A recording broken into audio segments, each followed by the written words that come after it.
Eu vou falar um pouco sobre a redução ao primeiro quadrante. O docente é Bruno Castro Trajano e o discente aqui são Alisson Alves da Silva. E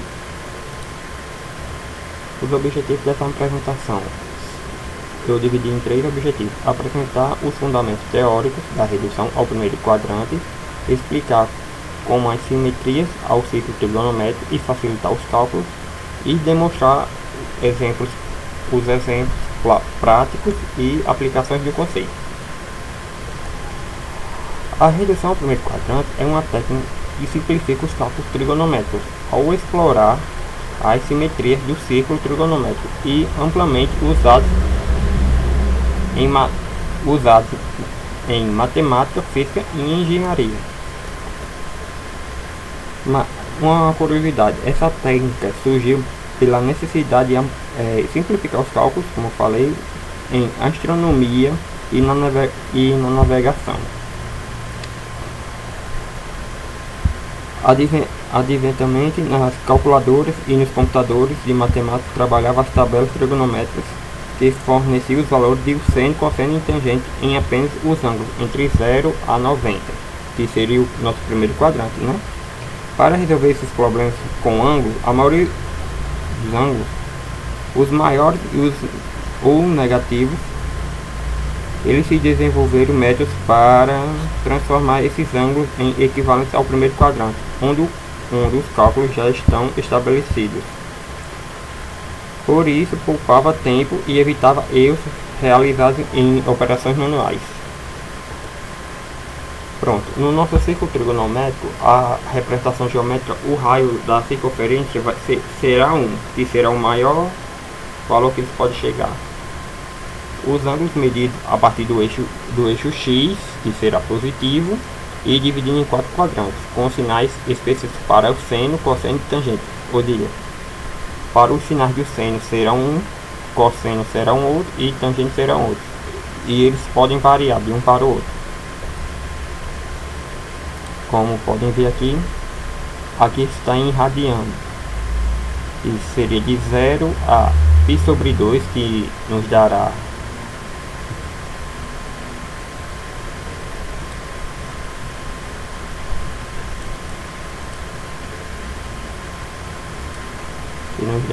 que seria até 90. Aí de π sobre 2 a π, que seria o nosso 180, isso seria o nosso segundo quadrante. Aqui de π até 3π sobre 2, que seria o nosso terceiro quadrante, que nos dá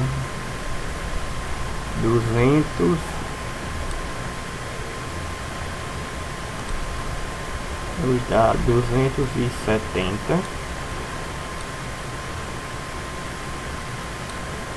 E aqui de 3π sobre 2 a 2π, que nos dará o que? Equivalente a 360. Como vocês podem ver aqui na anotação ficou melhorzinho do que feito na hora. E 2π, o 2π seria uma volta completa, que seria o que? Nosso 360 igual a 2π. Nosso π, que seria 0 e menos 1, em π sobre 2, que seria 0 e 1. Mas lá na frente eu vou explicar melhorzinho. As funções trigonométricas definidas com razões dos lados triângulos retângulos. No círculo trigonométrico, o seno é projetado no eixo Y. Isso é importante saber, que a gente está acostumado no plano cartesiano, que no plano cartesiano aqui seria o X e aqui seria o Y, mas no círculo trigonométrico é o inverso. Aqui é o Y e o X é no eixo de cima. Aí o seno é projetado no eixo Y, o cosseno é no eixo X e a tangente é a relação entre as duas, entre o seno e o cosseno, como vocês podem ver. e o intervalo é de 0 a... Aí no máximo que ele, no valor máximo que ele pode chegar é a 1, que seria nosso π sobre 2. Aí você pode ver que quando ele chegar a π, ele já voltou para 0. Aí ele vai chegar o valor menos 1, e como vocês viram lá no... Como vocês viram aqui no círculo, que ele varia entre no máximo 1 e no mínimo menos 1.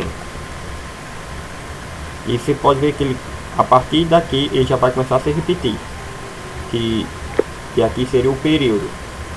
Olha, primeiro período, segundo período, terceiro e quarto. Aí a partir disso ele já começa a se repetir de novo. Se não estou enganado, o nome se chama senoide. Para reduzir o primeiro quadrante, simplificamos os cálculos especificamente para os ângulos maiores que 90. Como eles já sabem que já tem a fórmula até 90 graus, aí eles fizeram uma nova fórmula para reduzir para 90, para permitir ser reutilizado. E para a gente reutilizar os ângulos notáveis, que são de 30, 45 e 60. E explorar e simplificar naturais as funções trigonométricas. As estratégias da redução: identificar o quadrante do ângulo, determinar o ângulo e a de referência, a distância do eixo X, ajustar o sinal conforme a função trigonométrica e o quadrante. A relação dos quadrantes,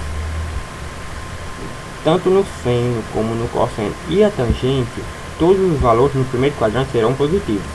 Isso não muda. Mas a partir do segundo quadrante, o seno ele vai ser positivo, mas o cosseno e a tangente serão o que? Negativo. Já no terceiro quadrante, a tangente ela é positiva, mas o seno e o cosseno já não são. E no quarto quadrante, o cosseno é positivo, mas o seno e a tangente são o que? São negativas. Como eu falei, no primeiro quadrante, todo o seno, cosseno e a tangente são todos positivos. Mas já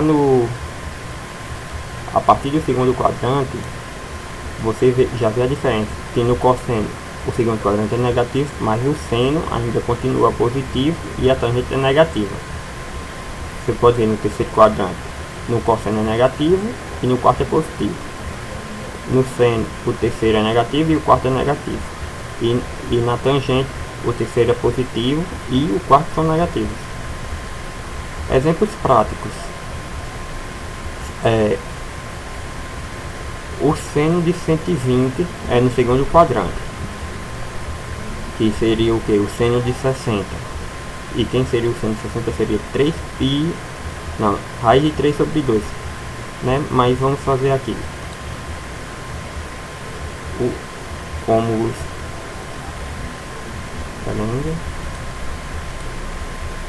vocês podem ver aqui, olha.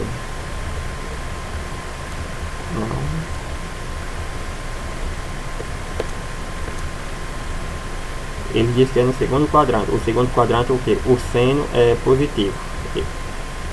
Vai estar mais ou menos o seno vai estar mais ou menos aqui, o de 120.